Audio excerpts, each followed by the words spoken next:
Em uma tentativa desesperada de manter minha reputação e esconder meu caso, inventei mentiras e tentei arruinar a reputação do meu marido. Mas tudo desmoronou quando ele me expôs para todos durante o noivado de um amigo.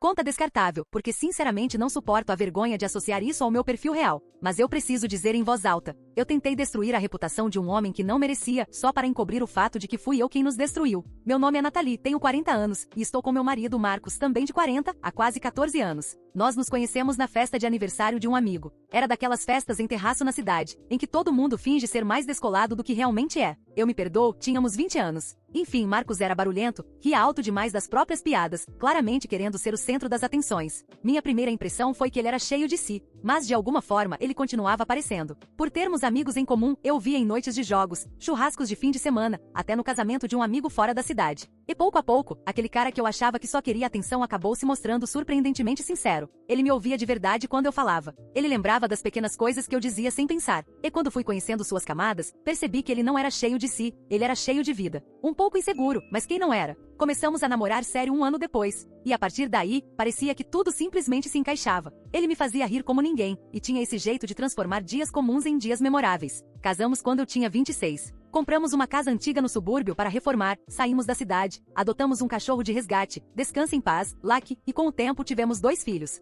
Eli, hoje com 9 anos, e James com 6. Ele era um bom homem. Ele ainda é um bom homem, apesar do que eu quis fazer os outros acreditarem. Do tipo de pai que acorda cedo para fazer panquecas em forma de dinossauro, que se oferece para excursões escolares mesmo odiando multidões. Ele nunca me fez sentir que criar os filhos era só responsabilidade minha, mesmo tecnicamente sendo. Ele sempre fez parecer que era responsabilidade nossa. E ainda assim, eu traí. Não vou inventar desculpas. Eu fui egoísta. Quando minhas escolhas começaram a me alcançar, quando pensei que Marcos poderia me pegar primeiro, eu entrei em pânico. Tentei inverter a história. Mas Marcos não sofreu com isso. Ele simplesmente contou a verdade. Mas estou me adiantando. Vou contar direito. Sempre que vejo posts de pessoas dizendo, eu nem sei direito como o caso começou. Foi um erro. Eu só consigo revirar os olhos. Eu tive um caso e posso dizer agora, nada disso é verdade. Um caso é uma série de decisões. É algo que você escolhe ativamente. Minha primeira decisão foi voltar para a academia. Me inscrevi porque queria sentir que estava cuidando de mim de novo. Não só fisicamente, mas emocionalmente. Eu tinha me perdido em algum lugar entre levar as crianças para a escola e preparar marmitas de madrugada, entre prazos do trabalho e dobrar roupas às 11 da noite. Ser mãe em tempo integral é ter muito tempo e ao mesmo tempo, nenhum tempo. O corpo que eu tinha até uns 3 anos atrás já não existia mais. No começo, a academia era só isso, academia. Muitas pessoas vão para a academia e encontram uma comunidade, uma forma de escapar. Não era o meu caso. Eu entrava e saía em 1 hora, no máximo 1h30.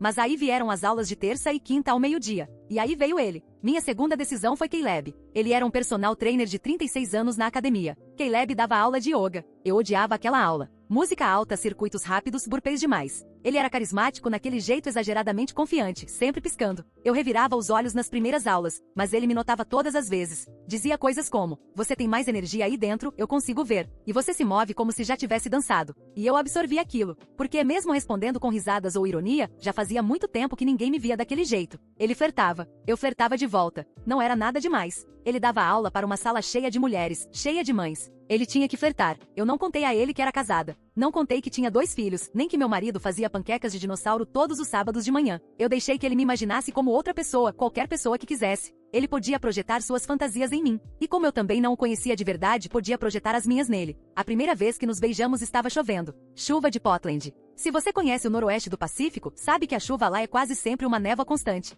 De qualquer forma, nos encontramos do lado de fora da academia. Eu fiquei um pouco para trás para usar o banheiro, ele ficou para conversar com os amigos. Ele se ofereceu para me acompanhar até o carro. Ficamos perto demais. Brinquei que ele devia arranjar um emprego de verdade. Ele disse que eu deveria correr mais riscos. Então ele me beijou. E nem foi um bom beijo. Ansioso demais, apressado demais, molhado demais. Mas eu não o impedi. Não me afastei.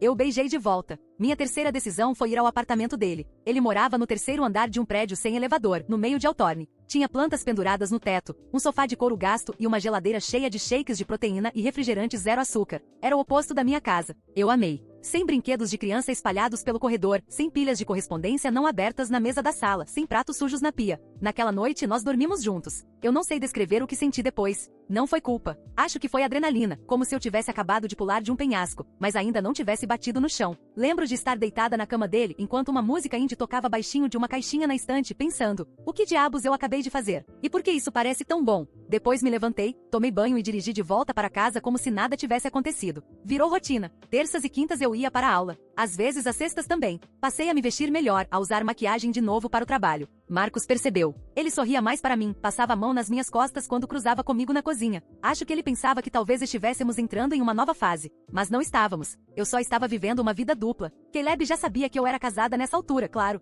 Eu contei uma tarde, no meio de tirarmos a roupa, como se fosse uma fala de filme. Ele não se importou. Na verdade, pareceu ficar ainda mais interessado. E então soltou a bomba, ele também era casado. O apartamento era dele, mas ele tinha uma casa, esposa e filhos no subúrbio. Quando o encarei, chocada, ele apenas deu de ombros. Não somos os primeiros. Não seremos os últimos. Isso deveria ter me enojado, mas na época, me fez sentir parte de algo secreto e perigoso. Nós nunca falávamos de sentimentos. Ele não perguntava sobre a minha vida fora daquele apartamento, eu nunca perguntava sobre a dele. Era transacional, não em termos de dinheiro, mas de emoção. Eu dava acesso a ele, e em troca ele me dava o mesmo. Eu voltava para casa, dava beijo de boa noite nas crianças, escovava os dentes ao lado de Marcos, me enfiava na cama ao lado dele ainda com o suor de Caleb na pele. Eu estava vivendo duas vidas, e cada vez ficava melhor nisso. Não foi um erro de uma vez só. Como eu disse, foi uma série de escolhas que eu continuei fazendo repetidamente, sabendo exatamente o que estava fazendo. Eu justificava para mim mesma dizendo que Marcos não me enxergava mais, que ele vivia cansado, que não fazíamos sexo havia semanas, que aquilo me fazia sentir viva. Mas nada disso era desculpa. Nunca seria. E mesmo assim, eu continuei. As coisas mudaram em uma terça-feira qualquer. Era para ser um dia normal.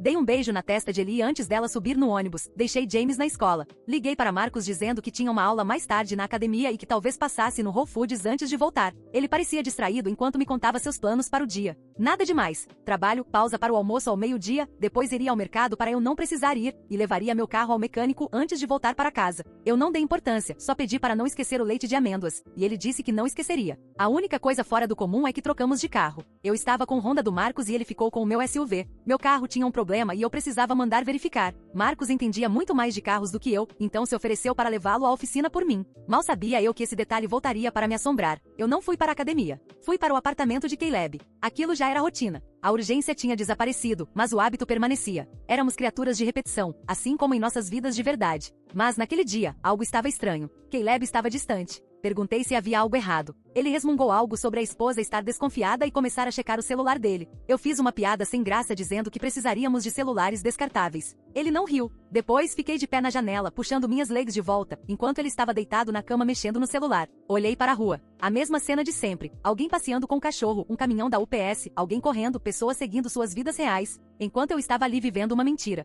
Então Caleb falou: "Você está ficando confortável demais." Eu me virei. O que isso quer dizer? Ele nem levantou os olhos. Você está agindo como se esse lugar fosse seu. Como se isso fosse mais do que realmente é. Eu não respondi. Só fiquei olhando para ele. Eu não o amava. Na verdade, nunca gostei dele de verdade. Mas ainda assim as palavras doeram, porque ele estava errado. Eu sabia que nada daquilo era meu. Era emprestado. A esposa dele provavelmente diria que era roubado. Eu fiquei com raiva. Ele obviamente estava frustrado com algo da vida real dele e descontou em mim. Tivemos nossa primeira briga de verdade naquele dia. Saí alguns minutos depois, mais calada do que o normal. Sem beijo de despedida, sem planos, só muitas palavras duras. Entrei no carro e fiquei sentada ali por um bom tempo, com as mãos no volante, tentando sentir qualquer coisa diferente daquilo. Depois, dirigi de volta para casa como sempre fazia. Eu não sabia que Marcos tinha me seguido. Ele tinha saído para o horário de almoço quando recebeu a notificação no celular de que o carro dele estava em um lugar estranho. Eu tinha esquecido que o carro dele tinha aquele rastreador conectado a um aplicativo no celular. Eu vivia dizendo que morávamos em uma parte muito segura de uma cidade segura, que ele não precisava daquele rastreador idiota. Acho que eu estava errada. Quando recebeu a notificação, ele me mandou mensagem perguntando onde eu estava. Naquele momento eu tinha acabado de estacionar em frente ao prédio de Caleb. Respondi que estava na academia. Não sabia ainda, mas ele já sabia que era mentira. Ele tinha minha localização no mapa. Decidiu me seguir. Tinha ficado parado do lado de fora do prédio de Caleb por 15 minutos. Quando eu finalmente saí, cabelo úmido, bochechas coradas, bolsa de academia no ombro, em outras palavras, ele sabia. Quando cheguei em casa, ele estava lá. Isso não era comum. Disse que tinha tirado o resto do dia de folga porque não estava se sentindo bem. Eu acreditei. Seguimos o dia como se fosse normal. Só depois que as crianças foram dormir, ele perguntou: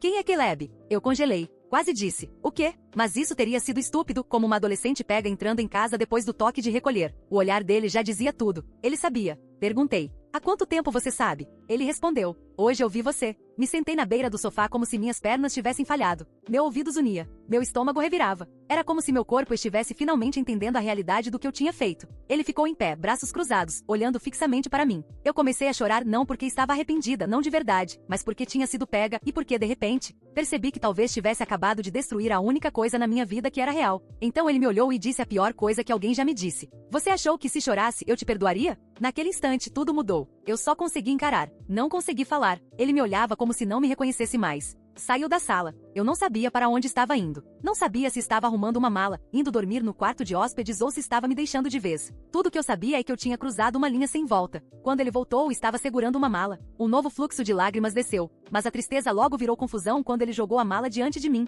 Olhei para ele. Sai da minha casa. Pisquei, tentando assimilar. Ele não estava indo embora. Quem ia embora era eu. Ele revirou os olhos, me puxou pelo braço e me colocou para fora. Antes que eu percebesse, eu estava na varanda. Ele jogou a mala nos meus pés e ela se abriu. Minhas roupas se espalharam pelo chão. Então ele bateu a porta na minha cara. Chorei por uma hora inteira na varanda. Alternei entre bater na porta e gritar o nome dele o mais alto que podia. Ao meu redor, as luzes dos quartos dos vizinhos foram acendendo, uma a uma. Eu sabia que tinha acordado todo mundo com meus gritos, que provavelmente estavam ouvindo meus soluços, mas não me importava. Depois de um tempo, ouvi a porta da garagem se abrir. Corri para os fundos, mas era tarde demais. Marcos estava saindo com o carro, e eu sabia que as crianças estavam lá dentro também, provavelmente meio adormecidas. No fim, liguei para uma amiga me buscar. 10 minutos depois, eu estava na sala da Brit, 39 anos, junto com a parceira dela. Ela me perguntou por que exatamente eu estava do lado de fora da minha própria casa, sem meu marido e meus filhos. Eu abri a boca para contar a verdade, mas fechei de novo. Percebi que não precisava contar a verdade, então não contei. Ele está precisando de um tempo, falei. As coisas ficaram tensas. A gente só teve uma briga. Ela acreditou. Eu sabia que acreditaria.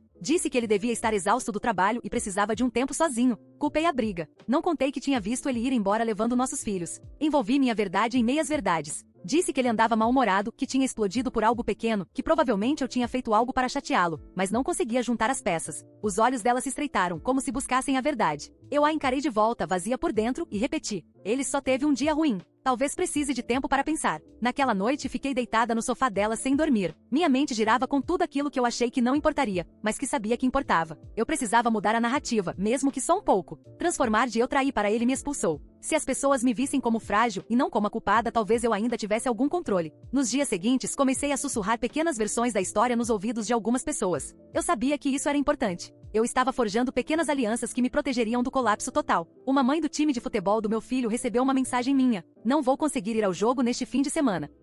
Estou realmente machucada agora. Ele acabou de sair e me sinto completamente sobrecarregada. Disse isso a uma vizinha que perguntou o que tinha acontecido. Eu não sabia o que tinha acontecido. Ele parecia bem e de repente sumiu. Contei a um amigo nosso. Ele estava tão diferente de si mesmo. Estou realmente preocupada com ele e com o que isso significa para nós e para as crianças. Coloquei um status sutil nas redes sociais. Era só uma foto minha com as crianças no brunch. Nada de dramático. Mas a legenda foi a parte louca, tentando ser forte por eles, mesmo quando sinto que estou desmoronando. Isso foi o suficiente. A simpatia começou a aparecer. Comentários discretos de apoio surgiram. Eu me agarrei a eles, feliz por conseguir minimizar o impacto de toda essa situação. Ajudei a organizar a festa de aniversário da filha de uma amiga no parque. Balões, cupcakes, risadas, família circulando. Quase perfeito. Me aproximei de Amy, a amiga, e disse. Fui completamente pega de surpresa com a mudança dele. Ele simplesmente foi embora. Crise da meia-idade, talvez? Depressão? Ele pode até estar usando drogas. Não sei. Ela acenou gentilmente. Sinto muito, Nathalie. Você não está sozinha. No fim daquela tarde, os sussurros começaram a aparecer nas redes sociais. Engraçado como alguns casamentos parecem tão felizes por fora. Você nunca sabe o que realmente se passa na vida de alguém. Ouvi dizer que ele poderia ser viciado. Loucura pensar que ele tem os filhos. Enquanto isso, Marcos permanecia em silêncio. Não tentava refutar a narrativa. Caleb me ligou para conversar. Pela primeira vez, ele sabia mais sobre Marcos do que apenas o nome. Ele apoiava minha tentativa de manipular a narrativa e destruir a reputação de Marcos. Até sugeriu maneiras de fazer isso. Acho que ele também tinha interesses nisso. Agora que Marcos sabia do caso, era só questão de tempo até que chegasse a esposa dele. Se a reputação de Marcos fosse atingida, talvez até mesmo se a notícia chegasse à esposa de Caleb, ela não acreditaria. Soube pelo boca a boca que Marcos estava na casa da irmã com os filhos, tentando refletir sobre tudo. Senti uma estranha satisfação. Estava mexendo com ele. Bom, eu não via meus filhos há uma semana, então aquilo era o karma dele por isso. Ainda sentia um pouco de culpa pelo que estava fazendo. Quando olhei meu reflexo, não reconheci quem me olhava de volta, mas sabia que era necessário. Se eu conseguisse arruinar suficientemente a reputação dele, sabia que quando pedisse o divórcio, ficaria com os filhos e com tudo mais. Ele não ficaria com nada. Não havia vitória maior do que essa, certo? Tristemente, isso nunca se concretizou. As coisas mudaram quando fui convidada para uma festa. Era um evento semi-formal, festa de noivado de um conhecido, em um loft de Airbnb no centro com luzes de corda. Finger food servidos por catering e uma playlist de música clássica. Eu não planejava ir, mas quando Brit mencionou que Marcos poderia estar lá, tomei minha decisão. Precisava vê-lo. Precisava ver se realmente estava funcionando. Tentei me arrumar o melhor possível para a festa. Tinha que mostrar a ele o que ele estava perdendo. Meu cabelo estava cacheado, cílios feitos. Coloquei até meu vestido prateado brilhante que não usava há anos. Brit disse que eu estava incrível. Entrei com o queixo erguido e ombros firmes. A sala estava aquecida, cheia de pessoas rindo e bebendo. Olhei rapidamente, mas ele ainda não estava lá. Bom, tinha tempo para plantar mais sementes. Primeiro, Ila, uma velha amiga da faculdade. Ela me abraçou forte e disse que tinha ouvido que eu estava passando por momentos difíceis. Eu encenei bem. Um leve tremor na voz, olhos brilhando mais secos, respiradas profundas de vez em quando, como se estivesse me segurando. Sim, disse. Tem sido difícil. Ele mudou tanto. Eu simplesmente não sei o que aconteceu. Depois veio Michael, amigo de Marcos. Isso era mais arriscado, mas fui corajosa. Disse a ele que esperava que Marcos estivesse bem, que estava preocupada com a saúde mental e física dele, que desejava que as coisas fossem diferentes, mas que precisava pensar nas crianças. Deixei as implicações no ar, como se talvez, apenas talvez, Marcos tivesse feito algo imperdoável. E então Marcos chegou. Eu avistei do outro lado da sala, perto da mesa de bebidas, vestido de forma simples, cabelo um pouco bagunçado. Ele parecia cansado. Esperei ele olhar para mim. Não olhou. Em vez disso, conversava baixinho com duas pessoas próximas. Me aproximei. Oi, disse suavemente. Ele se virou, olhou para mim por uns 2 segundos. Nathalie. As pessoas ao redor se silenciaram um pouco. A conversa ainda continuava, mas havia uma mudança no ar. Todos perceberam que algo estava acontecendo. Marcos também percebeu, mas não se importou. Em vez disso, levantou a voz o suficiente para o grupo próximo ouvir. Você realmente sabe como abrir a boca. Não se importou de dizer a todos aqui que eu era drogada ou instável mentalmente. Não se importou de plantar essa ideia, não é? Um pequeno grupo ao redor se virou para olhar. Vi um casal congelar no meio do gole de vinho. Engoli em seco. Isso não estava indo como eu tinha planejado. Você quer controlar a história com tanta força, disse ele, agora mais alto. Você traiu. Você mentiu. Depois tentou destruir meu nome para proteger o seu. E agora está aqui, se fazendo de vítima, quando quem destruiu nossa família foi você. Um pequeno suspiro veio de algum lugar atrás de mim. Ele pegou o celular, tocou em alguns botões. E então fez algo que eu não esperava. Levantou o aparelho e apertou play. O projetor gigante do outro lado da sala, que ele tinha conectado, aparentemente emparelhou automaticamente e agora todos podiam ver. Era um vídeo de CCTV. Reconheci o lugar imediatamente, o lobby do apartamento de Caleb, onde ele me tinha dado tantos beijos de despedida. E era exatamente isso que aparecia no vídeo. Ele me beijava na boca, apaixonadamente. Ninguém poderia negar o que era, especialmente eu. Um silêncio mortal tomou conta da sala. Dezenas de pessoas que conhecíamos, amigos da faculdade, vizinhos, Brit, todos que haviam me oferecido simpatia, todos para quem eu havia mentido. Vi Amy perto da mesa de bebidas, os olhos dela se arregalando. Vi a boca de Brit se abrir lentamente, chocada. Vi Michael balançar a cabeça devagar, incrédulo. Quer ver o próximo? Marcos perguntou friamente. E tem mais. Marcos parou. Por favor? Sussurrei. Ele me olhou, e não era mais raiva. Era piedade. Você desperdiçou 14 anos, nossa família, por algum cara que nem se importa com você. Ele apontou o polegar por cima do ombro, e então eu engasguei. Era Caleb. Ele estava irreconhecível. Parecia apenas uma sombra do que já fora. Magro, olhos fundos, ombros curvados como se quisesse desaparecer. Tinha uma barba por fazer mal feita e bolsas enormes sob os olhos. Também não conseguia me encarar. Eu não falei. Não consegui. O sangue sumiu do meu rosto. Minhas pernas pareceram ocos. Eu tinha dito a ele que se não pedisse as gravações de segurança, eu contaria à esposa. É louco o que alguém faz quando é pressionado contra a parede. Vou entrar com pedido de guarda total, pensei comigo mesma. Não vou deixar nossos filhos crescerem achando que é assim que o amor funciona. E ele se afastou. Quando passou por Brit, ela me olhou. Também não disse nada. Os olhos dela falaram por ela. Nojo. Todos ali me olhavam com nojo. Eu me senti envergonhada. Caleb murmurou algo e saiu rapidamente. Eu não consegui ficar mais 1 minuto, então também fui embora. Agora estou sentada na cozinha de Brit escrevendo isso. Minha mala está pronta. Sei que quando ela voltar vai me expulsar. Então estou mantendo um pouco de dignidade ao sair por conta própria. Perdi muito. Meu marido, meus filhos, meu parceiro no caso, minha reputação e meus amigos. Minha vida virou um completo desastre e a culpa é toda minha pelas más decisões que tomei. Não sei se vou conseguir me reerguer depois disso, e nem imagino como posso tentar fazer. Há uma lição moral aqui. Espero que vocês consigam descobrir por conta própria. Até mais. Nath.